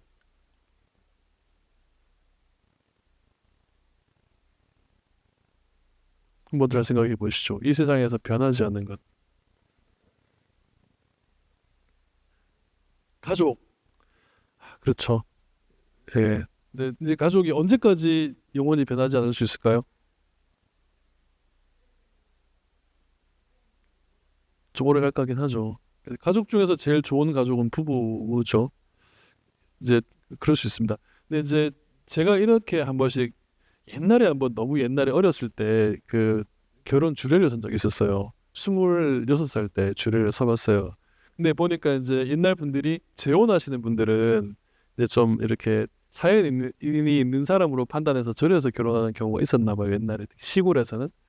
근데 제가 이제 주례사를 쓰면서 처음에 그런 말을 썼거든요. 검은 무리가 팥뿌리가 될 때까지 신랑은 신부를 사랑하고 신부는 신랑을 사랑할 것인가 썼는데, 주례하는 도중에 전 당연히 그럼 그 사람들이 뭐라고 해야 돼요? 예라고 해야 되잖아요. 근데 눈만 깜빡깜빡 이렇게 하더라고요. 아, 큰일 났다. 씨. 땀이 막 끄떡같이 흐르고 있는데 남편이 말없이 머리를 이렇게 들어 보이더라고요. 이미 하예요. 해. 이제 60대 초반이셨거든요, 두 분 다. 아, 근데 형식적인 얘기니까 이라고 하시면 안 되겠습니까? 했더니만 그러죠 뭐 이렇게 하더라고요. 결혼식 굉장히 난감한 결혼식이었어요 그때가. 왜 하필은 저에게 이런 시련을 주시는지. 그 이제 제가 다시 이제 여쭤봤습니다. 빨리 이 상황을 극복해야 될 거 아니에요. 두 번째. 그러면 부부는 만난 날과 태어난 날은 다르더라도 한날 한시에 같이 죽을 것을 약속하는가. 통상적으로 어떻게 해야 돼요? 예, 해야 되잖아요. 근데 이분들이 또 무슨 바꾸박하면서 저를 쳐다보는 거였어요. 그래서 옆에 있던 여자분이 시방 같이 죽으라고요? 아, 순간 결혼식장이 야, 큰일 났다 이거. 야, 앞으로 이 동네에서 내가 얼굴 못 들고 다니겠다.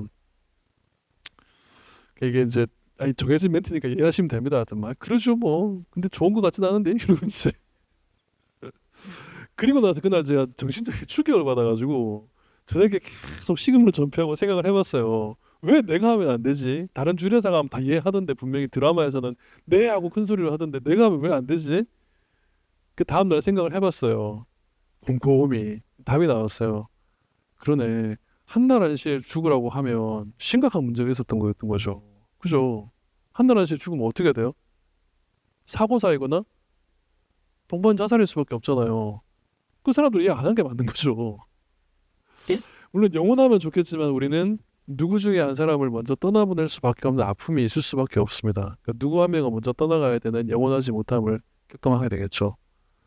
또 다른 게 있을까요? 영원한 것.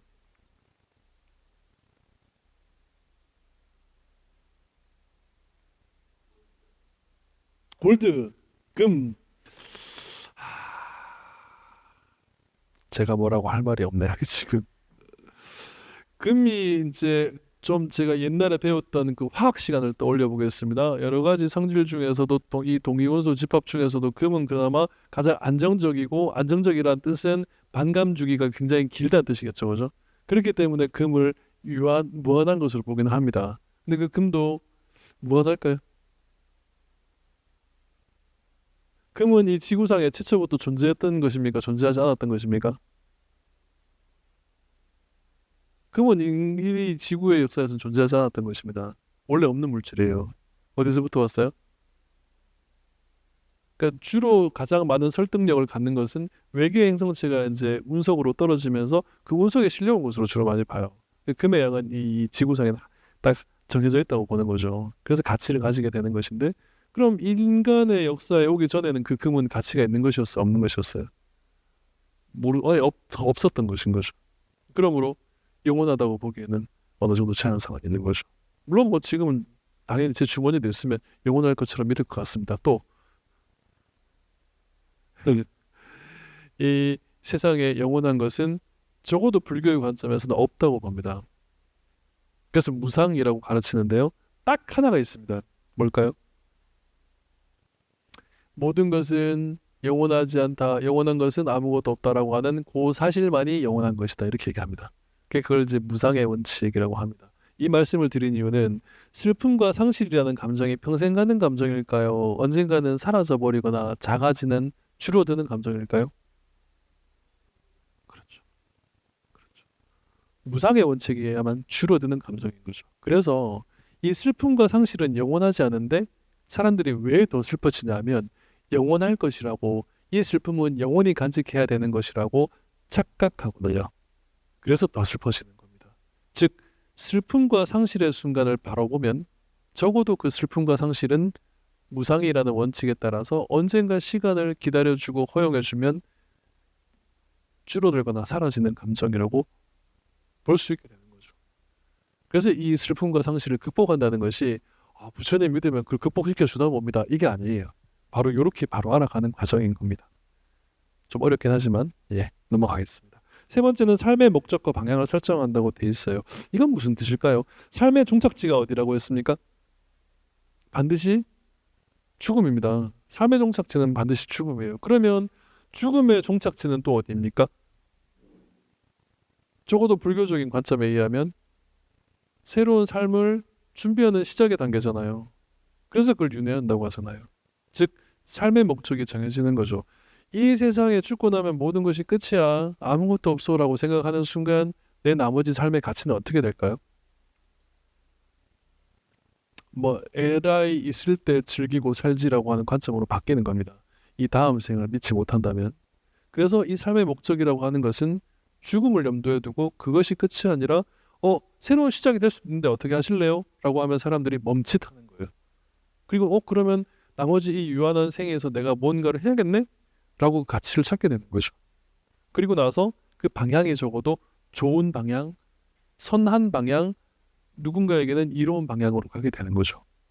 그런 가치를 죽음과를 잘 이해하면 가시게 된다고 합니다. 네.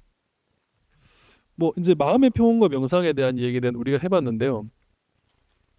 그 마음이 고요하게 되려면 인간이 행복해질 수 있는 어떤 방법은 두 가지가 있는데요. 혹시 여러분들 이렇게 클럽 같은 데 가보신 경험 있으신가요?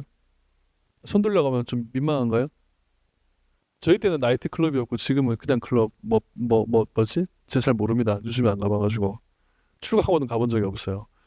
뭐 이렇게 춤추는 곳 있죠? 뭐 그런 곳에 가본 경험이 다 어떠셨어요? 가볼 때 저녁에 좀 이렇게 하고 오면은 좀 뭐 스트레스가 풀린다거나 적어도 일정한 동작에 따라서 몸을 막 흔들고 그러면 조금 그래도 고통이 잊혀지는 그런 경험 해본 적 혹시 있으신 분이 철장만 네 잘하셨습니다. 또 한 분밖에 없으신가요? 다들 저와 같은 삶을 살고 계신가요? 은둔자의 삶을 수행자의 삶을 아직은 손을 안 들고 계시는 건가요? 네.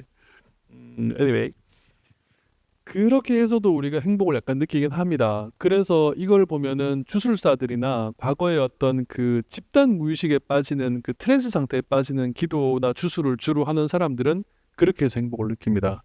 그래서 집단 무의식 속에 막 빠져들어가는 그런 것들을 많이 볼 수 있죠. 뭐 옛날 드라마에서 보면 토템이나 샤먼 하는 사람들 보면 근데 또 심지어는 뭐 이제 극단의 상태까지 가자면은 약물이나 어떤 이런 것들로 금지된 약물들을 통해서도 그런 상태에 빠지기도 하죠. 근데 문제는 이것은 깨어나면 어떻게 돼요?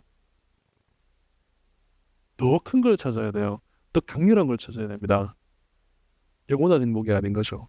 근데 불교에서 말하는 이 평온이라는 것은 행복을 찾는 것은 오히려 이 기존에 우리가 살아가던 내 이제 삶의 패턴보다 더 낮추게 해줌으로써 더 느리게 해줌으로써 고요함을 찾는 거죠.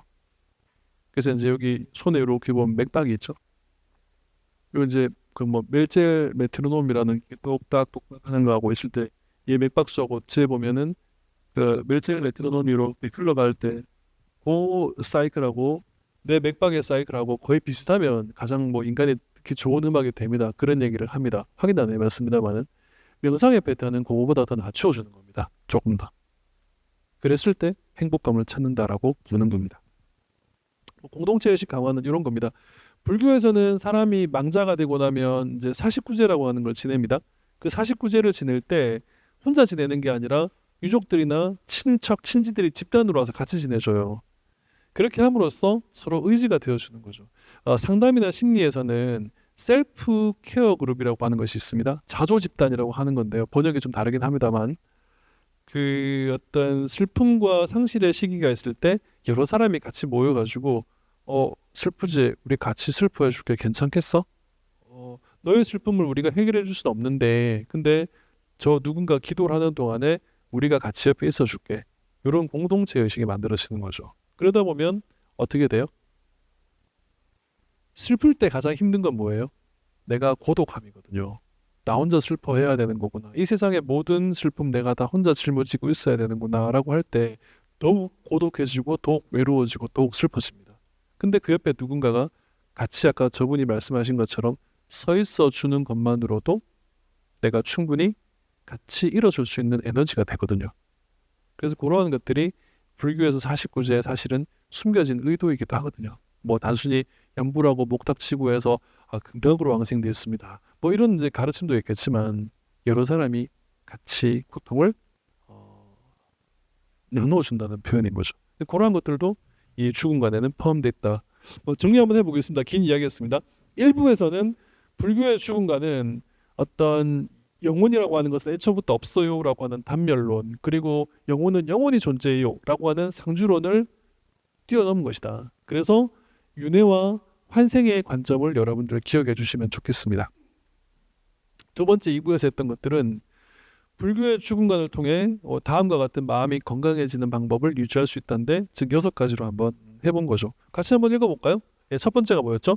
죽음에 대한 두려움을 완화할 수 있다. 두 번째는 현재의 삶의 가치를 발견할 수 있다. 세 번째는 슬픔과 상실을 극복할 수 있다. 네 번째는 삶의 목적과 방향을 설정할 수 있다. 또 다섯 번째는 마음의 평온과 명상을 지속할 수 있다. 끝으로는 공동체 의식을 강화할 수 있다.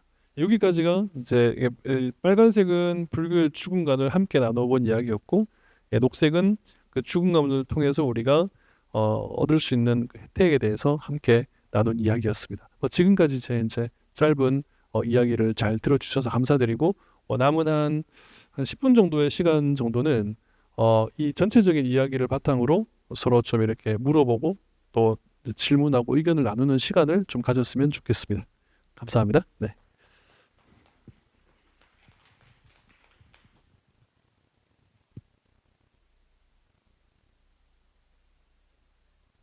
끝났고 여기 계신 분들의 차례이니까 잘 이제 저의 질문과 이제 의문이 나는 점들을 물어봐 주시면 감사하겠습니다.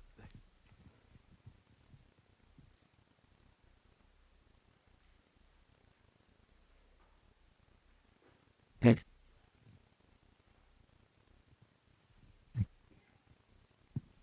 그 이제 질문이 없다는 것은 제가 두 가지로 통상 해석을 합니다. 그 제가 굉장히 훌륭한 그 달변가로서 이제 그 충분히 짧은 주제를 심도 있게 소화시켰고 퍼펙트하게 난 이해했다. 두 번째는 네 말이 무슨 말인지 잘 모르겠어.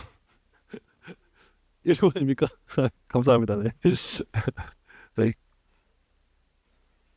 음. 천주교의 어떤 죽음관과 뭐 비교해서도 한번 괜찮을 것 같고 뭐 아니면 내 생각은 좀 다른 것 같아. 이건 좀 이런 것 같아. 뭐 이런 생각도 괜찮고 뭐 그것도 아니라면 나는 이거 말고 불교에 이런 거 좀 궁금하긴 해. 뭐 이런 것도 괜찮을 것 같고. 네. 왜냐하면 날이면 날마다 오는 기회는 아니죠. 절에 가서 이제 어떤 스님이 거룩하게 앉아 계신데 스님 어깨를 두드리면서 Hey monk 그다음에 나 I have a question 나 질문 있어 하나만 물어봐도 돼? 라고 할 수 있는 여기 아마 그런 좀 분위기는 한국에서 익숙하지 않죠. 그러니 이제 제가 마침 옷을 바꿔 입고 왔을 때 과감하게 물어봐도 되는 시간이 되는 것 같습니다. 네. 네. 뭐 어떤 것도 괜찮습니다. 네. 어, 네.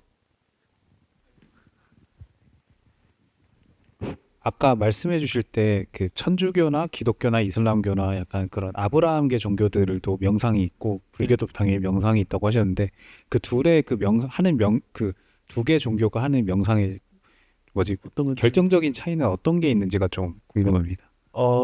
굉장히 중요한 질문이네요. 그러면 여기 계신 분들께서 일단 뭐 보는 것이 제일 중요하니까 이 인터넷 잘 검색하시는 분들 아까 오기 전에 보니까 다들 핸드폰, 스마트폰 쓰고 계시던데 그 시를 한 편 검색해 주시겠습니까? 루미, 잘랄라딘 루미라는 분인데 그냥 루미라고 하시면 됩니다. 루미의 그다음에 한 칸 띄우고 여인숙이라는 시를 한번 쳐보시겠습니까? 마이크를 좀 누가 넘겨주시면 한번 그 루미의 여인숙이라는 시를 좀 한번 낭독해 주시면 좋겠습니다. 좋습니다. 네. 아니면 손 들고 하시면 마이크 갖다 드리겠습니다. 네. 네. 네, 좋아요. 네.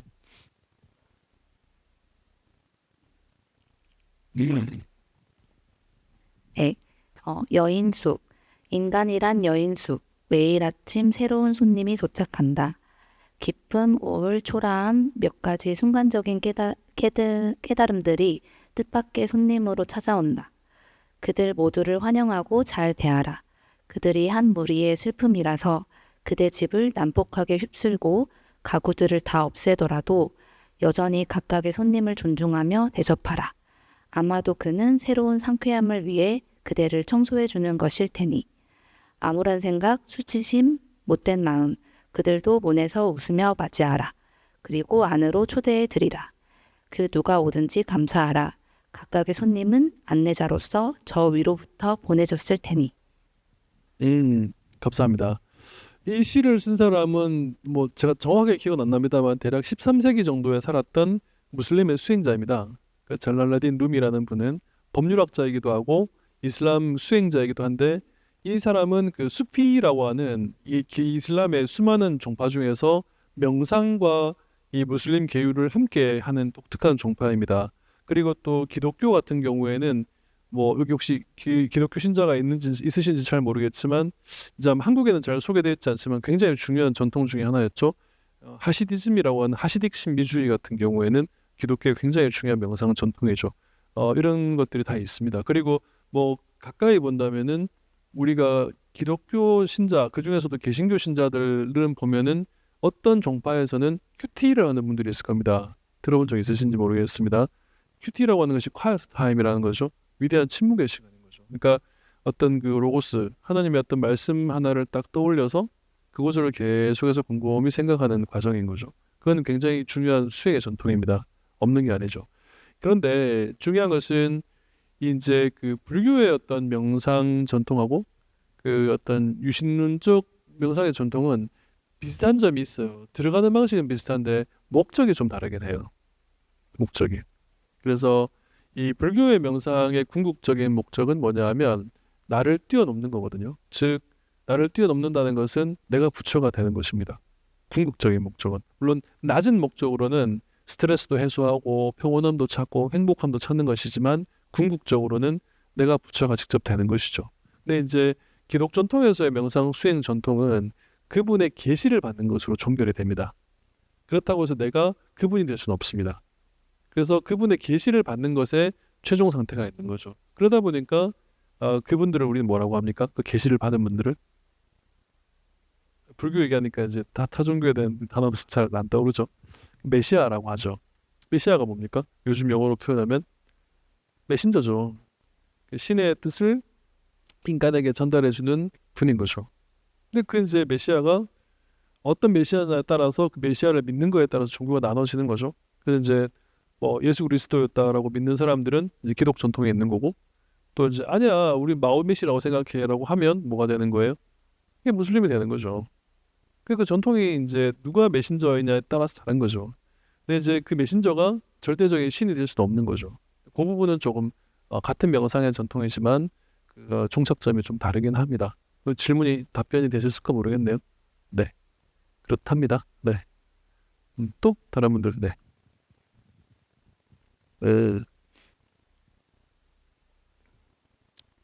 예, 제가 그러면은 한 30초 정도 기다리겠습니다. 기다렸다가 이제 꼭 해야 될 것이 있다면 하시고 아니면 자연스럽게 30초가 지나면 맞춰도 될 듯 합니다.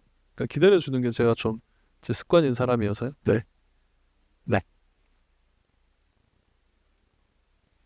예. 네. 혹시 뭐 궁금한 것이 제 보고 계시는 거고요. 네. 좋습니다. 예, 그러면 이제 한 2시간 정도 함께한 시간 감사합니다. 여러분들께서 내어주신 그 시간은 여러분들의 그 긴 삶의 시간 중에서 굉장히 의미 있는 시간인 거죠. 그냥 오신 분들은 없을 겁니다. 그래서 그냥 오지 않았다는 그 생각 아래 제가 해드릴 수 있는 것들에 최선을 다하기 위해서 노력했습니다만은 혹시 부족함이 있다면 그 저의 불찰로 여겨주시고 궁금한 점이 있다면 우리 여기 관계자분들을 통해서 또 저한테 메시지를 주시거나 질문해 주시면 또 나중에 이메일이나 연락처를 통해서 답변을 드리도록 하겠습니다. 귀한 시간 감사했고 돌아가시는 길이 평온하시기를 기원드립니다. 그리고 아울러서 오늘부터 살아가야 되는 내 남은 여생이 어떤 역경과 고난, 시련, 어떤 많은 슬픈 일들이 다가온다 하더라도 그 또한 나를 좀 더 성찰시킬 수 있는 하나의 좋은 손님으로 맞이할 수 있는 이 마음의 스페이스를 가지신 분이 되시기를 기원드리면서 마치겠습니다. 감사합니다.